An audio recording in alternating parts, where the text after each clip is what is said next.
Hi, my name is Linda Farley. I'm the pastor of First Christian Church in Adrian, Michigan, and I am excited to apply for one of the reformer places for the Reformation Project this fall.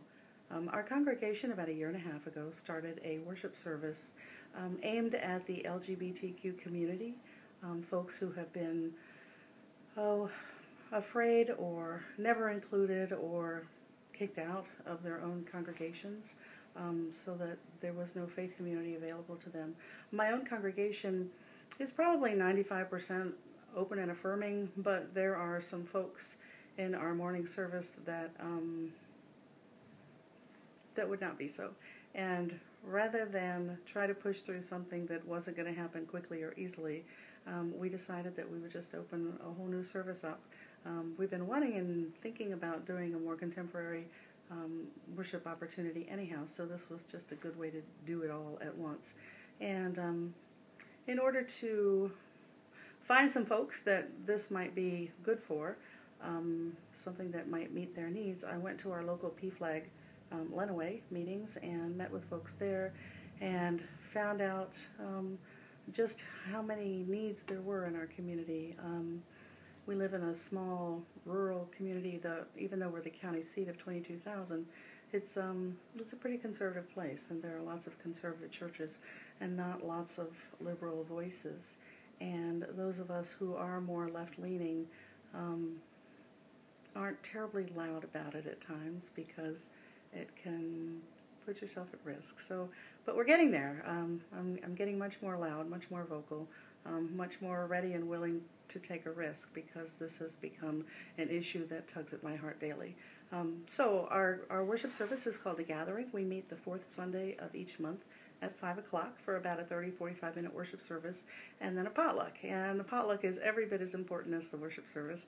It gives us an opportunity to sit down with one another face to face, to get to know new faces more readily. The service is informal. It meets in the fellowship hall, and that's where the potluck is. So we just kind of continue our time together over a meal. It's been the most profound, important work that I think I've ever been a part of.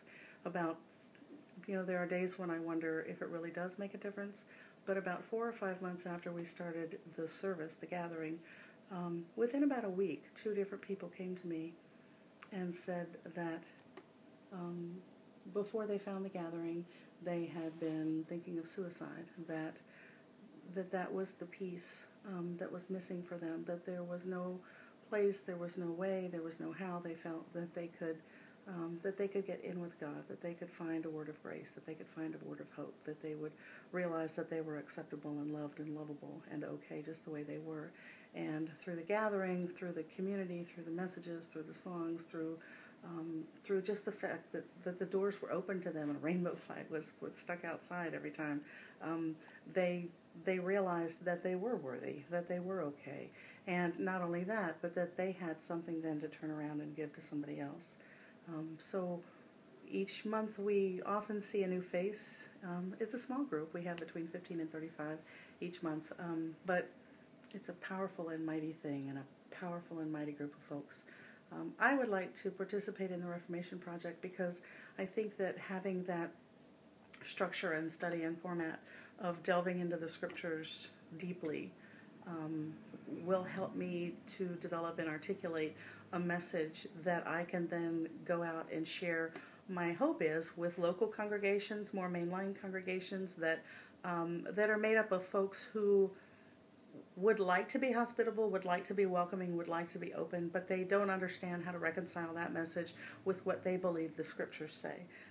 And my clergy colleagues, many of whom are yearning to be open, are yearning to be affirming, but they also fear for their jobs, and that's a reality that we all need to face these days. So that perhaps I could get a message together and I could go into local congregations, I could invite myself, I could offer to come and make a presentation, and thus get the conversation started in other faith communities in a way that might be safer for the pastor that's already there.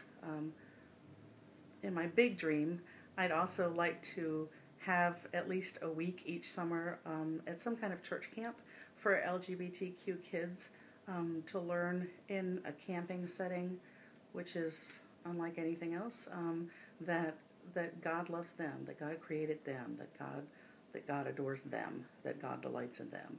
Um, that's a big dream. I don't know how to make that happen, but I'll be working on it. So thank you all so much for this opportunity, and blessings on your journey.